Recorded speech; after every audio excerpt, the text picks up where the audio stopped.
Hey friends, welcome to today's video. Today is going to be the greatest day of your life.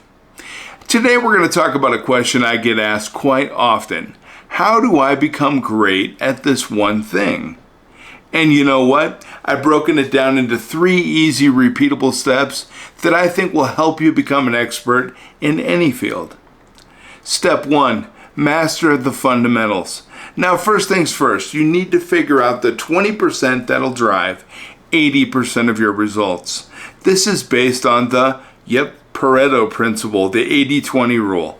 We've talked about that several times in the past, right?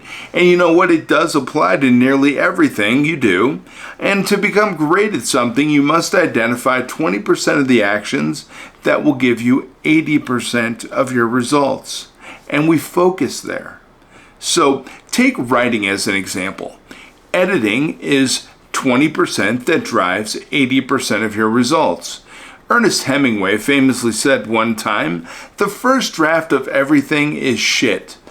He had an interesting way of putting things, didn't he? But it is through revisions and rewrites that you get that sparkling, clean, beautiful piece of writing, right?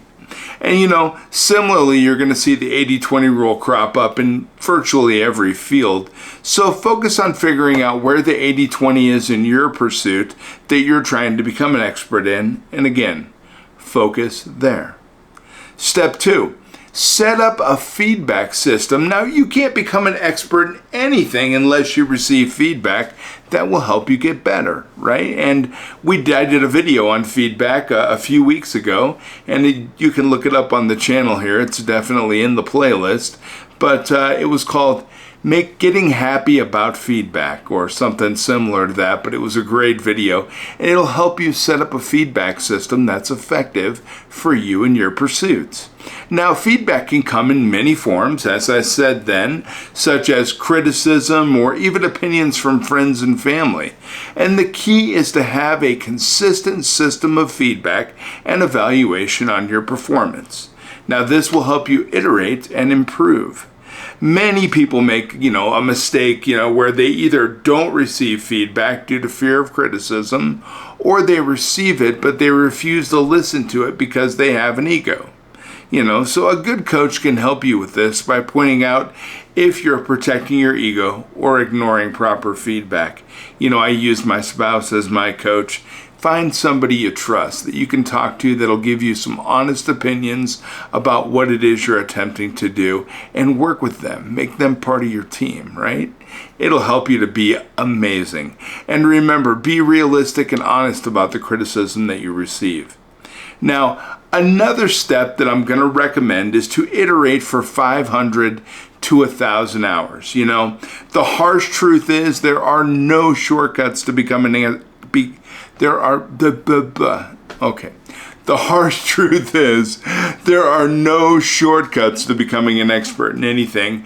You're going to have to put the time in and iterate for 500 to 1,000 hours on average, and embrace failure, but learn from it, because the sooner you get those failures out of the way, the sooner you'll start to experience success, right?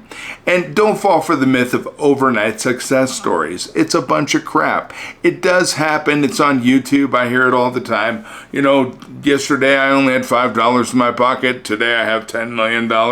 I gotta be honest with you. The Beatles, for instance, grinded by playing for hours in dank German bars before they became famous. But if you listen to the media, you'd think they flew over here on a plane and bam, that's not really true. The same goes for Facebook's co-founder, Dustin Moskovitz. He didn't become an overnight billionaire. He worked night and day for 7 years until he got success. So, there is no shortcut. If you want to become great at something, you got to put in the work. And that's the harsh truth of the day, right? You got to put in the work. But one thing that's really nice about you and me is we're not afraid to put in the hard work, because we know success is just around the corner, and that if we apply ourselves to any skill, any knowledge point, we can utilize it effectively, because we never quit. I think you're amazing. I know you can do it. Listen, friends, I care about you and I want you to have the most amazing day. I'm going to be back tomorrow with some really great stuff. Until then, Take care.